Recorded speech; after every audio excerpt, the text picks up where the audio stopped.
Bonjour à tous, ici Gaëtan de The Flares et on se retrouve pour la série de podcasts La Prospective. À travers cette série, notre but est d'explorer les différentes facettes de l'avenir, mais dans cet épisode, on va s'intéresser à quelque chose de plus contemporain, avec des questions d'extrême pauvreté. Je reçois Anthea Gordon, directeur au Congo de l'association Give Directly. Nous allons parler en détail de la mission et le travail de l'association Give Directly, et plus généralement de charité, philanthropie et du futur de l'extrême pauvreté. La conversation est disponible en vidéo sur YouTube et en audio sur votre plateforme de podcast préférée. Profitez-en pour vous abonner afin de ne pas manquer les prochains épisodes. Si vous aimez ce qu'on fait, vous pouvez nous soutenir via nos contenus premium sur le site theflair.com ou encore de partager ce podcast, écrire une review, etc. C'est une façon simple et rapide de nous aider. Sinon, on aura du mal à s'en sortir. Et oui, on vous souhaite une bonne écoute. C'est parti. Bienvenue sur le podcast de Flair. Alors bonjour Anthea, merci d'avoir accepté mon invitation pour discuter de votre travail à Give Directly. Je vais tout simplement vous demander de vous présenter votre parcours et intérêt de recherche. Bonjour, merci beaucoup. Je m'appelle Anthea Gordon et je suis la directrice du pays pour Give Directly en RDC. Donc ça fait maintenant 3 ans que je suis ici et je suis basée à Goma, à l'est de RDC. Tout près de la frontière avec le Rwanda. Et j'ai commencé de travailler pour Give Directly parce que je m'intéresse beaucoup à la manière dont nous rendrons le monde meilleur. Particulièrement parce que j'ai travaillé beaucoup dans les pays du Sud, ça veut dire en Afrique. Et je me demandais comment est-ce qu'on peut changer les choses pour que les plus pauvres et les plus marginalisés ont une vie meilleure à l'avenir. Donc, je m'intéresse beaucoup aux questions de justice. Comment est-ce qu'on peut être plus efficace dans la manière dans laquelle on partage les ressources mondiales dans une manière qui aide un peu plus tout le monde. Et comme je vis dans un pays comme l'RDC, la réalité du gap entre ce que nous avons disons dans les pays du Nord et ce que les familles ont ici, c'est trop frappant et c'est trop large. Donc, c'est un peu ça qui m'intéresse comme recherche, comment on le fait mieux. D'accord. Et votre travail exactement au sein de Give Directly, c'est donc vous êtes directrice du projet Give Directly? Oui, du bureau de Give Directly en RDC. Donc, d'accord. Oui, je suis chargée de toutes nos opérations ici en RDC. Donc, on a une assez grande équipe et un bureau ici à Goma. On fait aussi des projets dans d'autres provinces. Donc, je suis le chef de tout ça. D'accord. Je pense que c'est une bonne occasion pour présenter ce qu'est Give Directly pour ceux qui ne connaissent pas, qui n'ont jamais entendu parler de cette association. Donc, quelle est la mission de Give Directly et comment fonctionne cette organisation? Donc, en termes très simples, Give Directly est et fait ce qu'il dit. Donc, nous donnons directement. C'est ça que le nom, ça veut dire. Nous sommes une organisation charitable, disons, une ONG, qui permet les personnes comme vous d'envoyer de l'argent directement aux ménages des plus pauvres au monde. Et je crois que notre modèle est unique parce que chaque dollar qui va directement dans les mains d'un ménage pauvre et nous essaie vraiment de garder tous nos frais généraux, ça veut dire le coût pour faire ces transferts à un niveau le plus bas possible. Et je crois que comme on fait que le cash, donc je crois que c'est assez facile de faire avec ça par rapport aux autres interventions humanitaires ou développement, parce que les marges sont assez bas avec le cash. Et nous sommes également convaincus comme organisation que les personnes qui vivent dans la pauvreté méritent la dignité de choisir elles-mêmes la meilleure façon d'améliorer leur vie. Et donc, en leur donnant de l'argent, elles ont le choix. Donc, on essaie de donner le choix, disons, aux bénéficiaires. Et je vois, quand je visite nos bénéficiaires, la différence que le cash fait dans une ménage. Pour moi, c'est au Congo. Donc, c'est ça que l'organisation fait. On travaille dans 14 pays. La plupart sont en Afrique. Et on fait un peu la même chose dans tous ces pays. Donc, c'est les transferts de cash direct et on utilise toujours le mobile money. Je pense qu'on va parler en plus en détail de tout ça, les aspects un peu technologiques aussi. Donc, ouais, vous dites que c'est majoritairement en Afrique. Quelles sont aussi les autres régions du monde qui sont concernées par GiveDirectly? Des fois, les gens trouvent que c'est un peu bizarre, mais on travaille aux États-Unis. Donc, on fait l'aide humanitaire aux États-Unis. Par exemple, après qu'ils ont les hurricanes ou bien dans les crises de Covid. Là, on travaille beaucoup plus avec le gouvernement. Donc, disons, on donne soutien au gouvernement de faire les transferts de cash aux pauvres. Donc, on a plusieurs projets aux États-Unis. Et puis aussi en Asie, Bangladesh Bangladesh, c'est le seul en ce moment, je crois. Et puis la plupart, la reste, et Yémen aussi. Et la reste, c'est plutôt en Afrique. Donc, plusieurs pays en Afrique. C'est là où on a commencé. Donc, on avait commencé au Kenya. Enfin, d'une manière générale, GiveDirectly s'inscrit dans une approche ou un mouvement qui s'appelle l'altruisme efficace. J'imagine que c'est quelque chose qui vous intéresse aussi. Donc peut-être, enfin, je pense qu'il y a certains de nos auditeurs qui connaissent déjà la chose puisque j'en parle des fois dans différents podcasts. Et fais partie de l'association altruisme efficace en France aussi. Ben, je pense que pour être intéressant si vous pouvez décrire un petit peu le concept. Bon, comme vous le savez très bien, je suis sûre. L'altruisme efficace, c'est un mouvement philosophique axe sur la manière de faire le plus de bien possible. Donc, il s'agit d'un groupe d'idées divers et aussi, je crois que les membres sont aussi assez divers, mais ils se concentrent généralement sur les résultats de la recherche pour déterminer la meilleure utilisation ou l'utilisation à fort impact d'un dollar donné. Donc, je crois que les membres du mouvement de l'altruisme efficace s'interrogent également la meilleure façon d'utiliser leur carrière. Ils se demandent comment employer les quelques, disons, 80 000 heures du travail qu'ils ont au cours de leur vie pour avoir le plus grand impact possible. Et ils croient aussi fermement qu'il faut donner de l'argent et qu'il faut le donner dans une manière qui a le plus grand impact possible. Donc, ils réfléchissent beaucoup autour de ça, comment est-ce qu'ils donnent l'argent et s'ils donnent de l'argent à une organisation, comment cette organisation va utiliser cet argent. Et je crois que GiveDirectly est populaire avec ce mouvement parce que les transferts de cash sont une intervention contre la pauvreté qui a fait l'objet du plus grand nombre de recherches. Donc, il y a plus de 300 études qui ont été faites qui montrent que le cash peut doubler les revenus d'une famille, augmenter la scolarisation, l'esprit d'entreprise, réduire le nombre de repas sautés dans une famille pauvre, diminuer la maladie et la dépression et aussi diminuer par un tiers la violence domestique. Donc, il s'agit d'un outil puissant car nous ne sommes pas obligés, comme GiveDirectly, de choisir un secteur sur lequel nous voulons se concentrer. Et on voit ça avec d'autres organisations.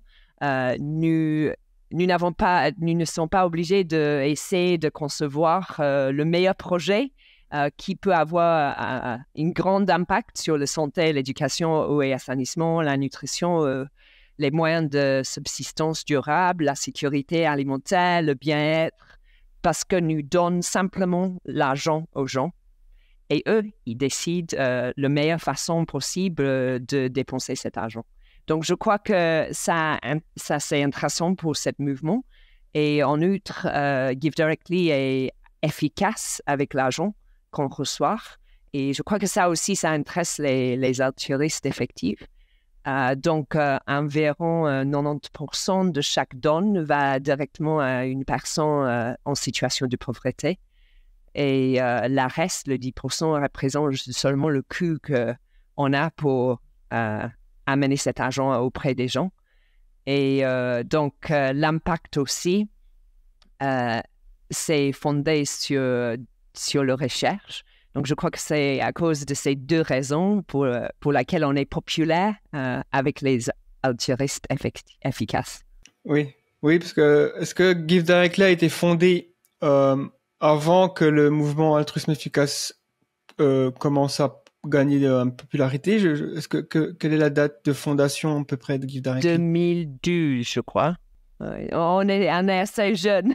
Je pense que l'altruisme efficace était un petit peu encore au balbutiement à cette époque-là. Et, en tout cas, je sais que Give Directly a souvent été dans la liste des organisations recommandées par la plupart des évaluateurs comme GiveWell, Giving What We Can et Lives You Can Save. Est-ce que vous faites vos recherches vous-même sur l'impact que vous avez? Vous suivez les gens, les bénéficiaires? Vous faites des recherches pour avoir des statistiques, tout ça? Oui, donc on fait ce qui est quelque chose, quand je suis arrivée à Give Directly, qui m'a vraiment frappée, c'est que la manière dans laquelle on donne le cash, ça nous donne beaucoup de possibilités d'avoir beaucoup de données. Et donc, comme j'avais dit, on utilise toujours le mobile money pour donner de l'argent. Et on a dans chaque pays, donc si je parle de RDC, on a un centre d'appel ici. Donc, les bénéficiaires peuvent s'appeler, s'ils peuvent appeler le centre d'appel s'ils ont les soucis, les problèmes, ou bien s'ils veulent donner le feedback. Et au même temps, nous, on peut les appeler pour les demander comment est-ce qu'ils ont dépensé l'argent qu'on les a envoyé. Donc, on a beaucoup d'informations sur chaque bénéficiaire et aussi ce qu'ils ont fait avec l'argent qu'on les a donné. On fait aussi un suivi sur le terrain où on les rend visite pour vérifier si effectivement c'est ça le cas. Et pour les gens qu'on n'a pas pu rejoindre au téléphone, parce que des fois la connexion est difficile dans certains endroits, là on envoie une équipe sur le terrain pour voir, pour vérifier. Donc on a accès à beaucoup de données pour montrer exactement qu'est-ce que les gens ont fait et quelle est la différence que l'argent a fait. Et bien sûr, il y a aussi les témoignages des bénéficiaires. Quand je pars sur le terrain, c'est ça que j'essaie de parler avec beaucoup de bénéficiaires pour comprendre exactement qu'est-ce qu'ils ont fait, pourquoi est-ce qu'ils ont aimé le cash ou pas. Et la réponse, particulièrement au Congo, c'est très positive. En fait, ici, c'est un pays où depuis très longtemps, ils ont eu l'aide humanitaire. Et quand on explique le programme aux bénéficiaires, qu'on est en train de lancer un nouveau programme, ils sont vraiment étonnés. Et ils disent, mais vous êtes le premier de venir nous dire que vous irez nous donner de l'argent. C'est comme s'ils ne veulent pas croire que c'est possible. Ils disent, depuis longtemps, les gens arrivent, ils nous donnent les bidons, ils nous donnent la nourriture, ou bien ils nous donnent quelque chose qu'on n'a pas vraiment besoin. On est obligé de le vendre pour acheter ce qu'on a besoin. Donc, je crois que, oui. Oui, du coup, quels sont les critères pour recevoir une personne qui vit au Congo, par exemple? Quel va être le critère qui va le rendre éligible à un transfert d'argent de Give Directly? OK, donc ça dépend. Parce que normalement, chaque projet a les critères différents. Ici, souvent, on a un bailleur institutionnel qu'on travaille avec. Et des fois, eux, ils vont décider qu'ils veulent travailler dans telle partie du pays selon par exemple, les chiffres de malnutrition dans un certain province ou commune. Donc, il y a premièrement cette ciblage de quelle partie du pays. Ça dépend un peu sur ce qu'on est en train d'essayer de cibler. Donc, si c'est les problèmes de malnutrition, donc on va bien sûr cibler les communes où la malnutrition est le plus élevée. Et puis, après ça, on essaie, quand on choisit un village, de donner le cash à tout le monde. Donc, on a trouvé que de passer beaucoup de temps, de voir entre les pauvres, qui est le plus pauvre, c'est un peu un gaspillage de temps et ça rend le projet moins efficace. mais aussi ça cause souvent les tensions dans la communauté et le conflit. Donc, quand on a choisi un village, on cible tout le monde. Donc, ça veut dire chaque ménage de ce village. Donc, tout le monde dans le village va recevoir le cash. Le nombre de villages qu'on peut faire, c'est vraiment lié avec le budget. C'est juste une question de multiplier le cash par ménage. Ça dépend sur le budget qu'on a pour ce projet cette année. Et j'imagine que oui, il y a pas de limite maximum de dons pour vous, en tout cas, de recevoir de la part des gens. Votre budget, il peut être le plus grand possible parce que vous allez jamais être à court de personnes à qui donner de l'argent, j'imagine. Oui, particulièrement en RDC. Je crois que la seule chose qui est très importante pour nous, des fois, on a les bailleurs qui nous disent, bon, il faut essayer, voilà le budget, mais il faut essayer de faire plus de bénéficiaires.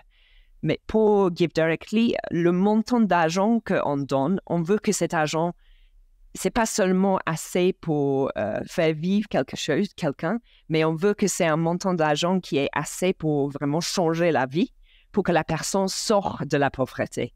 Donc, il y a beaucoup de recherches sur le montant et ça dépend un peu de pays à pays. Bien sûr, c'est pas le même au Congo que ça sera aux États-Unis. Mais je crois que c'est important que le montant est assez large pour que ça donne la possibilité à la famille de vraiment s'investir, peut-être de créer une petite entreprise. Parce qu'on dit aux gens, c'est une seule fois probablement que vous irez recevoir ça. Donc, c'est vraiment important de penser à la durabilité quand vous êtes en train de le dépenser. Et normalement, je te jure, ils le font. Mais dans la manière qu'ils choisissent. D'accord. Et ben justement, comment les gens bénéficiaires des dons utilisent l'argent en général, s'il y a des choses qui ressortent le plus souvent? En fait, je crois que souvent les gens disent que est-ce que quand on donne de l'argent aux gens, ils ne vont pas utiliser pour l'alcool ou bien est-ce qu'ils vont gaspiller de l'argent ou dépenser ça sur l'alcool? Les recherches montrent que ce n'est pas le cas. Et si vous consultez notre site internet de givedirectly.org, vous pourrez voir les liens qui vous montrent cette recherche. Les gens dépensent l'argent pour acheter les médicaments, pour acheter les vaches, les chèvres, les poules, pour les frais de scolarité, pour l'eau, pour les lampes solaires, pour les toits de la maison, pour les systèmes d'irrigation, des fois pour les moteurs ou bien les intrants pour démarrer une entreprise. Donc, ils peuvent... j'ai rencontré un monsieur, il a acheté... je crois que c'était 10 lapins. Et après ça, il a commencé une entreprise de lapins avec. Et puis, il a acheté du bois pour construire les cages. Et là, il a établi une entreprise de lapins. Donc, ça dépend. Il y a beaucoup de manières dans lesquelles il dépense, mais en général, c'est ce genre de choses. Et aussi au Congo, la nourriture et les semences. Oui, l'agriculture. J'ai vu que vous avez un programme qui est en test, qui est un programme de revenu universel au Libéria, au Kenya, il me semble. Comment ça fonctionne? Qu'est-ce que vous pouvez nous dire sur ce programme? C'est intéressant parce que je sais que le revenu universel, c'est quelque chose qui est de plus en plus proposé par différents partis politiques ou économistes ou tout ça, surtout même dans le monde le pays du Nord, parce que à cause de l'intelligence artificielle, la crainte que on finisse par ne plus avoir assez d'emplois pour tout le monde. Mais dans les pays du Sud, justement, c'est assez nouveau, enfin, je trouve, de voir un projet comme ça. Donc, à quoi ça ressemble? Donc, en fait, c'est un projet qui a commencé depuis un bon moment. Comme je vous ai dit, l'organisation a commencé au Kenya. C'est au Kenya qu'on avait commencé ce projet. C'est vraiment un projet de recherche pour voir l'impact de ce que ça donne. Normalement, le programme donne chaque mois un transfert de cash à chaque adulte dans un village au Libéria et au Kenya. Et ça a commencé en 2017. Je crois que ça cible 197 villages.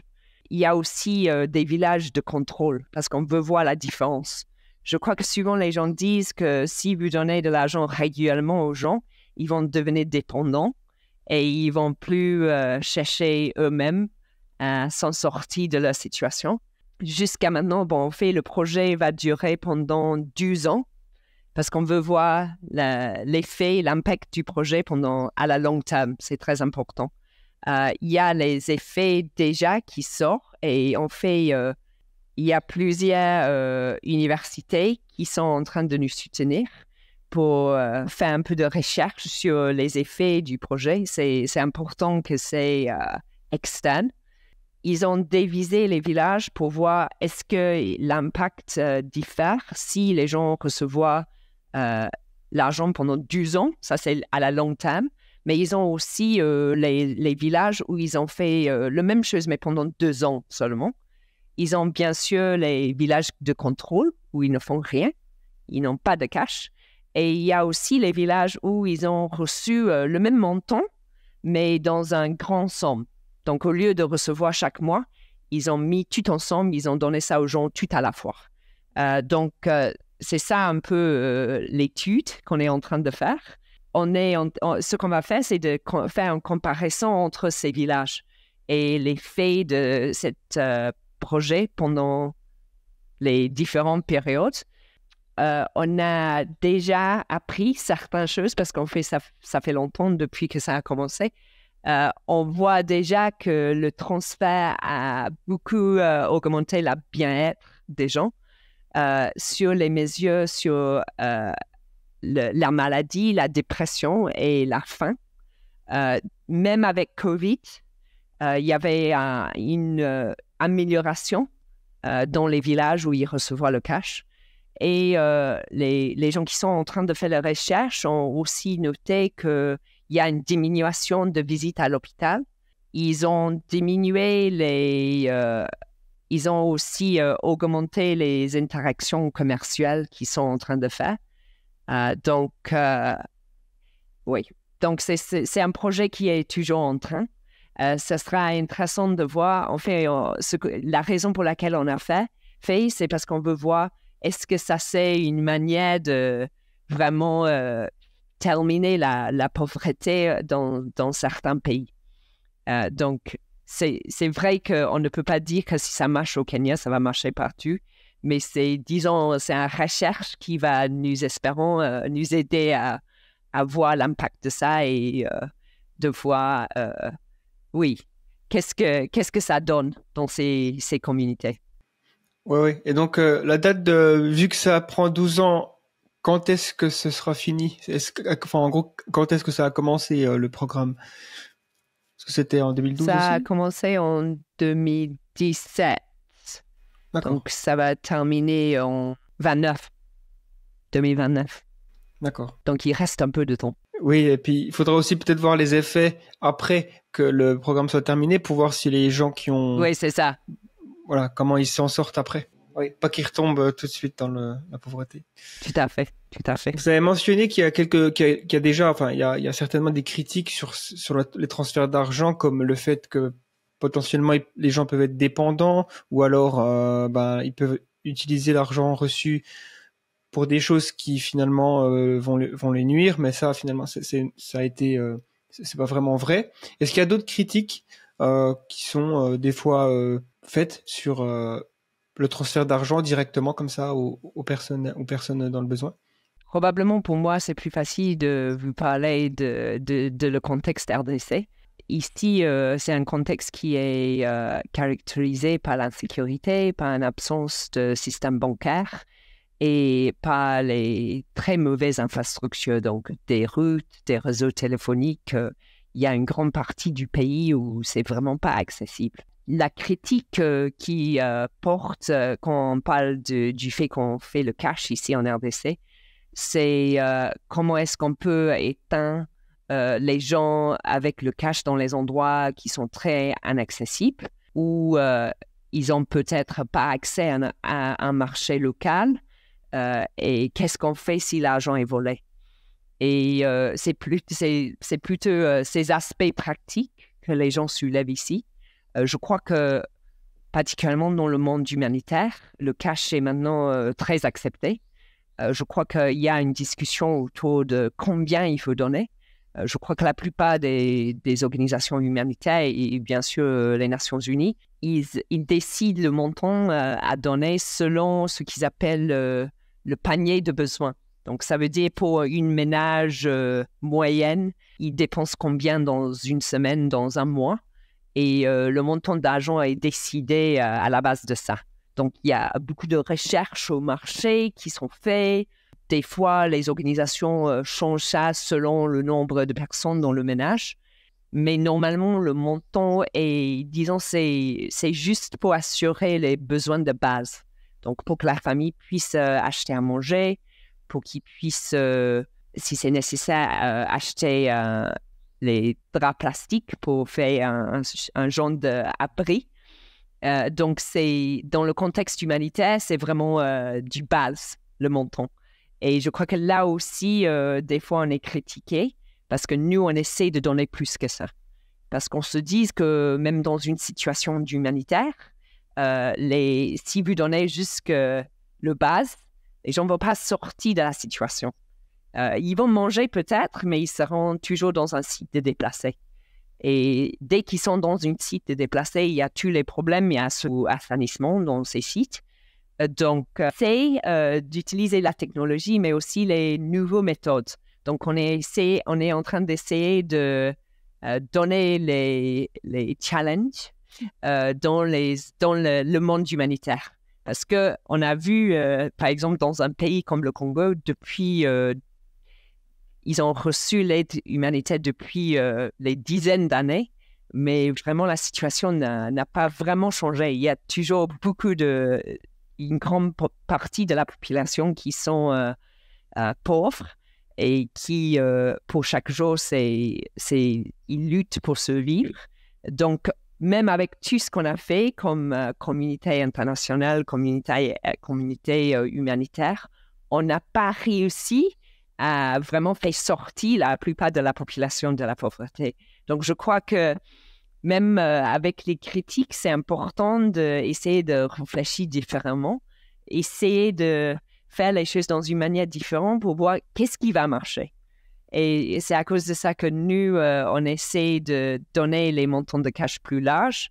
On essaie d'éteindre les gens qui sont dans les endroits inaccessibles, même si ça veut dire que nos agents sont obligés de marcher pendant longtemps, prendre les motos où il n'y a pas de route. Mais aussi, on est en train d'investiguer d'autres moyens. Est-ce qu'on peut éteindre les gens sans arriver chez eux en utilisant la technologie? Donc, je crois que c'est vraiment c'est un sujet qui est vraiment intéressant. Il y a beaucoup de possibilités pour essayer les nouvelles choses et c'est ça qu'on essaie de faire. Je crois que oui, il y a des critiques, mais si on n'essaie pas, on ne va jamais gagner. On ne va jamais changer les choses. Donc, on a eu les réussites au Congo qu'on n'avait pas attendu.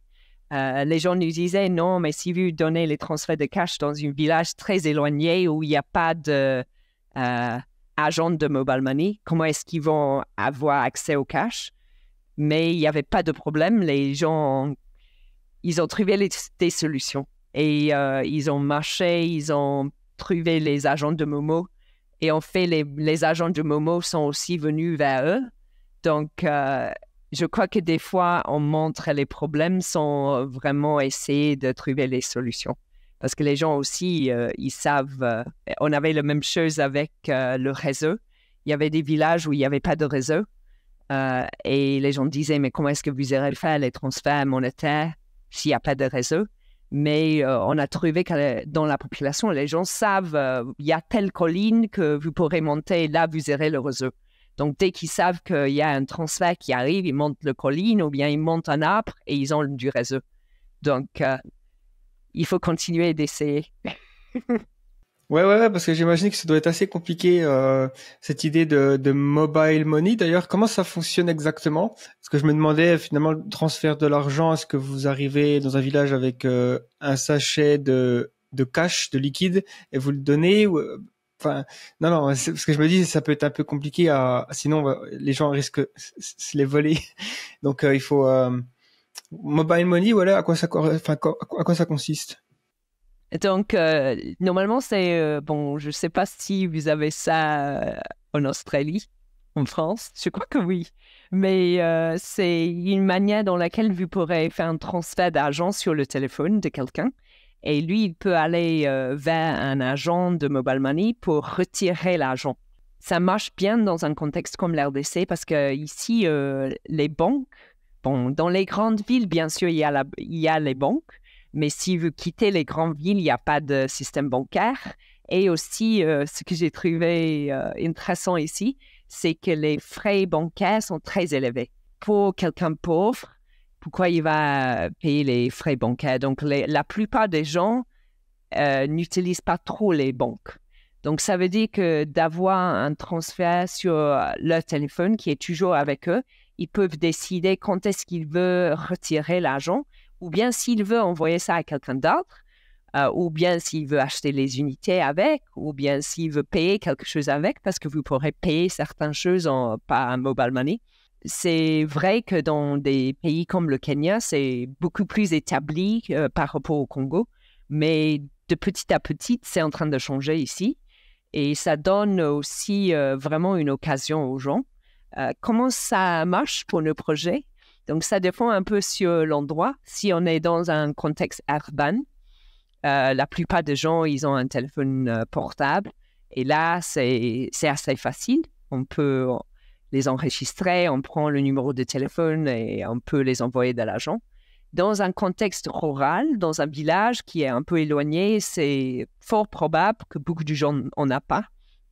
Et dans ce contexte, quand on passe avec notre équipe ménage à ménage pour enregistrer les familles, et s'ils n'ont pas de téléphone, on les donne un téléphone et aussi une carte SIM.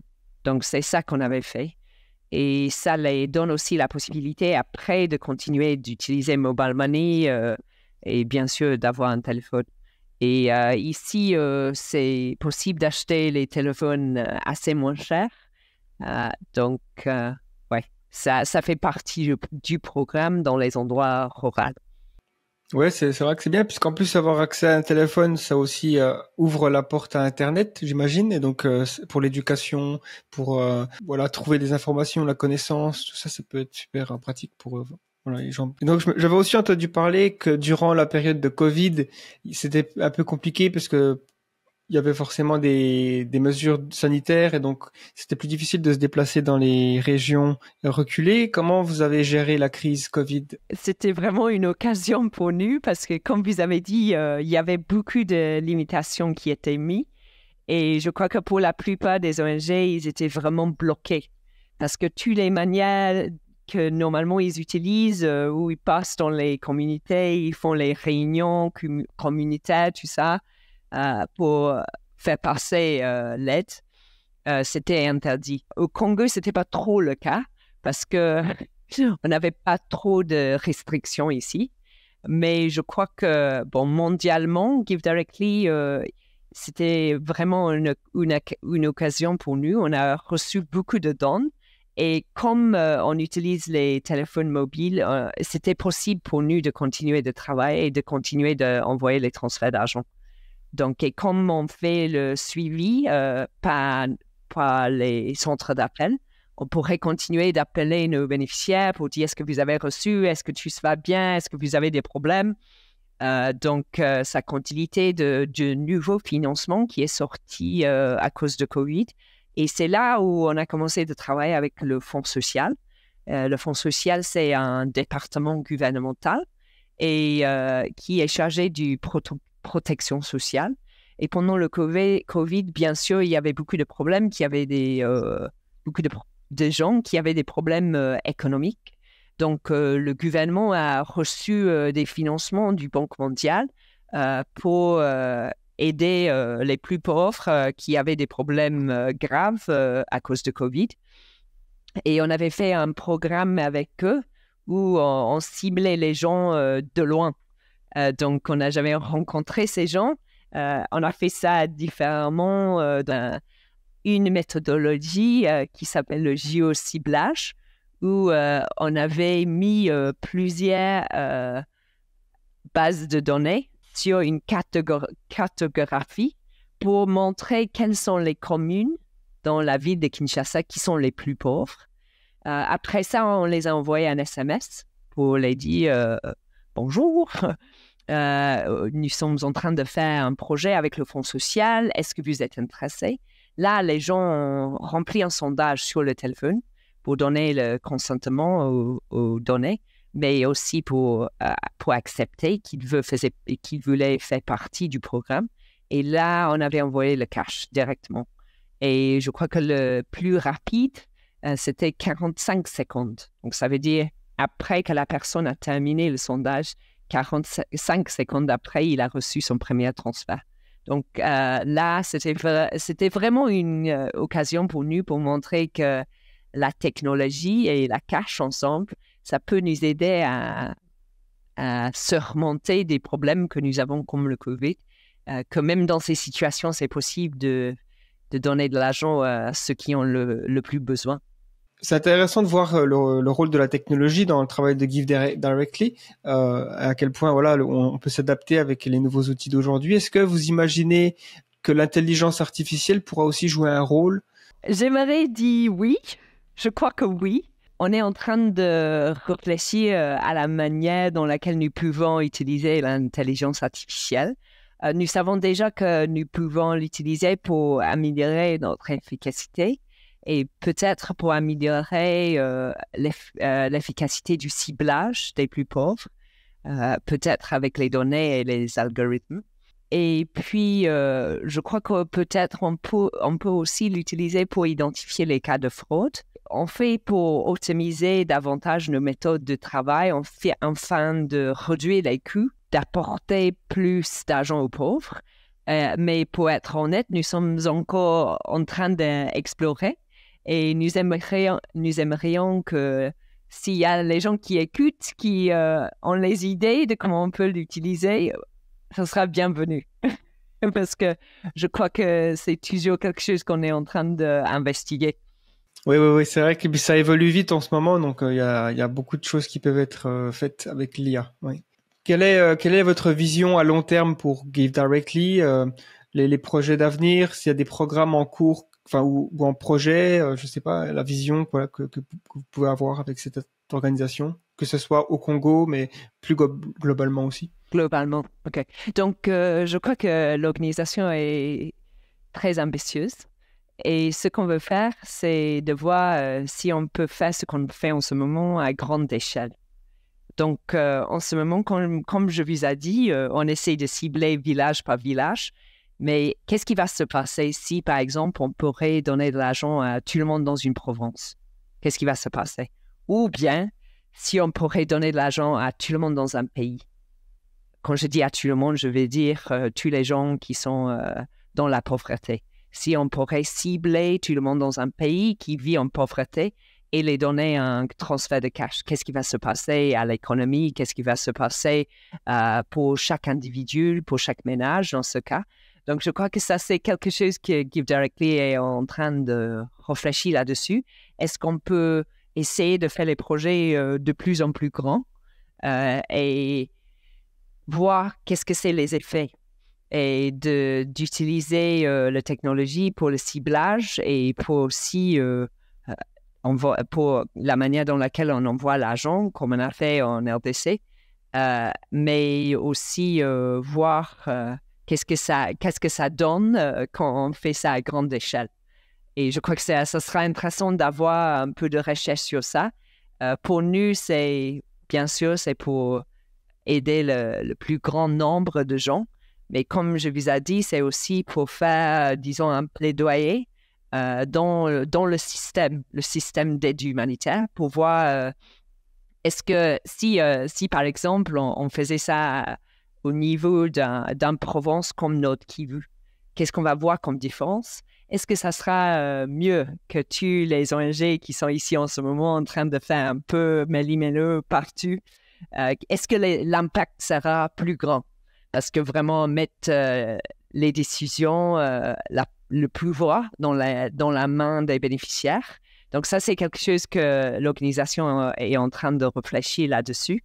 et essayer de faire les projets qui montrent ça, qui montrent l'impact que ça peut avoir. C'est important pour nous, pas seulement bien sûr, pour donner de plus en plus de gens, mais aussi pour convaincre la communauté internationale et aussi les bailleurs, comme les Nations Unies. Je crois que, bien sûr, cash n'est pas la seule chose qu'un pays a besoin. Bien sûr, ils ont besoin de gouvernance qui est bien, des bonnes routes, l'infrastructure. Mais des fois, même s'ils ont ça, il reste qu'il y a une grande partie de la population qui sont pauvres. Donc, on est en train d'essayer de voir qu'est-ce qui peut vraiment changer le niveau de pauvreté mondialement. Est-ce qu'il y a quelque chose qu'on peut faire comme organisation, même si on peut juste faire une démonstration de ça, et qu'après, comme on n'est pas... Après, ça peut convaincre d'autres de nous rejoindre dans cette manière de travailler. Donc, je crois que c'est ça. Et puis, au Congo, je crois que je vous ai déjà parlé de nos projets à l'avenir. On essaye d'utiliser quelque chose qu'on appelle Mobile Aid, l'aide mobile, dans les manières différentes, en utilisant la technologie. Comme on le sait, les télécoms, ils ont beaucoup d'informations sur nous. Et des fois, ça, c'est quelque chose qu'on n'aime pas trop, mais est-ce qu'on peut utiliser ça pour le bien des gens? Donc, ça, c'est quelque chose qu'on est en train d'expérimenter avec ici au Congo. Très bien. Et oui, vous avez mentionné les Nations Unies. C'est vrai il y a une ambition d'éradiquer l'extrême pauvreté d'ici 2030. Alors, déjà, est-ce que c'est un projet qui est en bonne voie? Et est-ce que Give Directly s'inscrit directement dans cet objectif? Oui, bon, tout le monde veut éradiquer la pauvreté, ça c'est sûr. Je crois qu'il faut se questionner. Bon, par exemple, les Nations Unies sont en RDC depuis les dizaines d'années. On a aussi MONUSCO qui sont ici pour, disons, assurer le pays. Le coût de MONUSCO chaque année, c'est $1 billion. Donc, il faut se demander, avec $1 billion par année, qu'est-ce que c'est l'impact de ça? Et où est-ce que c'est l'impact? Est-ce que l'impact, c'est au Congo ou bien est-ce que c'est ailleurs? C'est 1 million ou... 1 billion. Ah d'accord, 1 milliard, oui. 1 milliard, oui. 1 milliard par année, oui. Donc, et je crois que si vous regardez les chiffres, depuis 2000, l'RDC a reçu plus de 40 milliards de dollars a été reçu. Quand je dis reçu, bien sûr, ça passe par les Nations Unies, ça passe par les ONG. Il y a des manières différentes que l'aide est en train de passer. Mais si on voit la situation en RDC, est-ce que ça a changé? Est-ce que ça a changé assez pour les gens qui sont en pauvreté? Donc, je crois que autant qu'une communauté internationale, on doit vraiment réfléchir sur ça. Est-ce que la manière dans laquelle on donne l'aide aux gens, c'est vraiment le plus efficace? Est-ce que c'est ça qui va vraiment avoir le plus d'impact? Donc, oui, Give Directly veut faire ces changements. Est-ce que la Nations Unies est la meilleure manière d'effectuer ce changement? Bon, il faut voir un peu l'histoire et qu'est-ce qui s'est passé avant pour voir quel changement ça a fait jusqu'à ce point. Justement, oui, quels sont les principaux changements que vous aimeriez voir dans la façon dont les gens considèrent la philanthropie et la charité en général? Parce que j'ai l'impression que la plupart des dons que vous recevez viennent de personnes, d'individus de la vie de tous les jours, pas nécessairement des gouvernements ou des grands entreprises voilà. Donc, est-ce qu'il y a un message que vous aimeriez donner aux gens qui nous écoutent, par exemple, sur les moyens d'action qu'ils peuvent avoir? Oui, bon, je crois que avec Give Directly, ça donne tout le monde la possibilité de vraiment donner l'argent directement.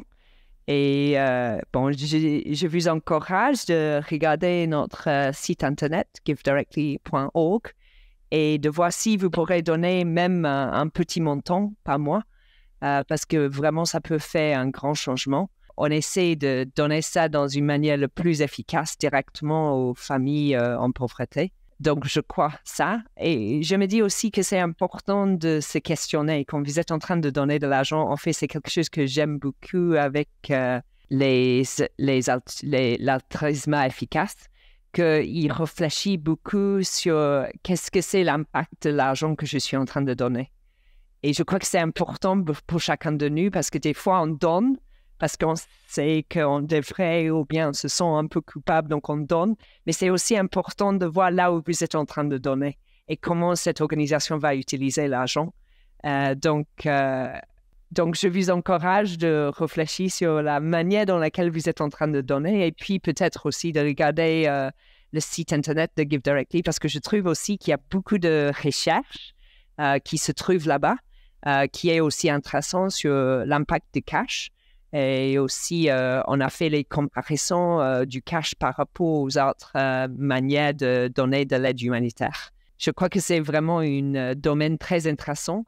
Et si nous, on est toujours en train d'essayer de s'améliorer la manière dans laquelle on travaille. Donc, on avait parlé tout à l'heure de intelligence artificielle. Je crois que probablement il y a les gens qui écoutent, qui connaissent beaucoup sur ça.